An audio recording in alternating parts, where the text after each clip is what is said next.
This is section 5.2 on verifying trig identities. It is going to be very similar to simplifying trig identities, except for you are going to want to make it simplified down to a specific trig value that that is given. So like, for example, down here, when you're simplifying secant squared x minus 1 over secant squared x, you want it to be equal to sine squared x and not some other value, because as we know with simplifying, there's many ways that you can simplify. So when we think of the word verifying, you also kind of want to think of the word proving. So like back in geometry, we did some proofs. This is going to be kind of along the same lines, except for you don't have to state which of the properties you're using. So first we're going to start off with a couple of vocabulary words. The first one is a conditional equation, and this is true for some values of x. So what I mean by that is that you're given an equation, whatever that may be, and some values that you plug in for x will make the equation true. An identity is true for all values of x. So an identity means that no matter what value you plug in for x, it'll work. So an equation is only true for some, and an identity is true for all. So those identities that I gave you on that list for 5.1, no matter what you plug in for x, it will be true. So verifying trig identities. When you solve an equation, you work on both sides to get x alone. That's when we're solving an equation. But when we verify an identity, you're going to only work on one side to make it look like the other.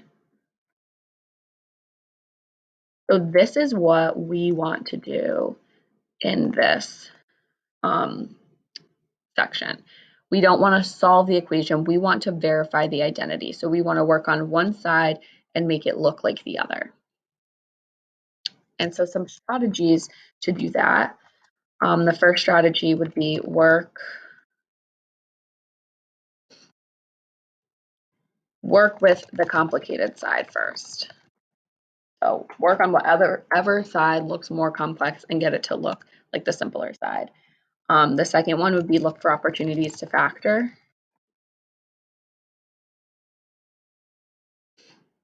The third, use the fundamental identities, which you have on your notes from last time. Change everything to sine and cosine. So that was a strategy we used to simplify. And try anything. So you don't want to just sit there and stare at the problem, just try switching things around and something will come of it eventually. So now I'm going to go through some examples. I'm going to do the numbers on the left, and then you can try out the letters on the right on your own, and then check your answers to the key that I will be posting. So for the first one, we have secant squared x minus 1 over secant squared x equals sine squared x. So to me, the more complicated side would be the left side here, since the right side only has one trig function.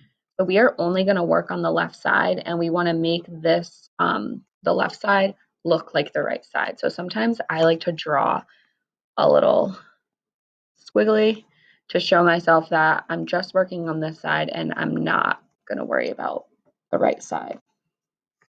So now let's try switching some things. So secant squared x minus 1. Because it has a squared, we probably want to use a Pythagorean identity. So if we go to our Pythagorean identity, I have an identity that involves secant squared u. It says 1 plus tangent squared u equals secant squared u. So that is what we get on the sheet. So it looks like this. 1 plus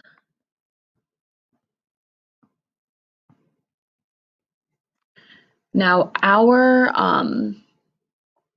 this top part is secant squared x minus 1. So I'm going to change these to x's so that it matches what we have. So secant squared x, or tan squared x and secant squared x. So this says secant squared x minus 1. So if I minus 1 from this side, so subtract 1 on both sides, I get tangent squared x equals secant squared x minus 1. So because this is what I have on top, I don't want to just replace secant squared with 1 plus tangent squared. I need to keep this all together. So now I have secant squared x minus 1 equals tangent. So that's what I'm going to plug in here. So I get tangent squared x over secant squared x. So now that I have just two trig identities, we probably want to use one of the other suggestions, which is changing everything to sine and cosine, since we want to end up with just sine. So let's do that next.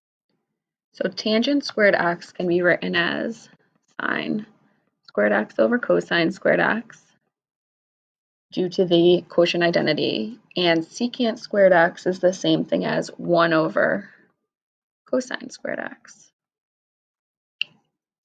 So now we have this fraction over a fraction. So we have sine squared x over cosine divided by 1 over cosine squared. So let's keep the top, change this division to multiply, and flip the bottom. So I have sine squared x over cosine squared x times cosine squared x over 1. So keep, change, flip. And now I can cancel out the cosines. And I am left with sine squared x. So now sine squared x, if I look up at the top here, equals sine squared x because they match. We can do a little check mark here. So because the left now looks like the right, we are done verifying. For number 2, it looks like the right side is more complicated in this equation, so we are going to change the right side to look like the left side.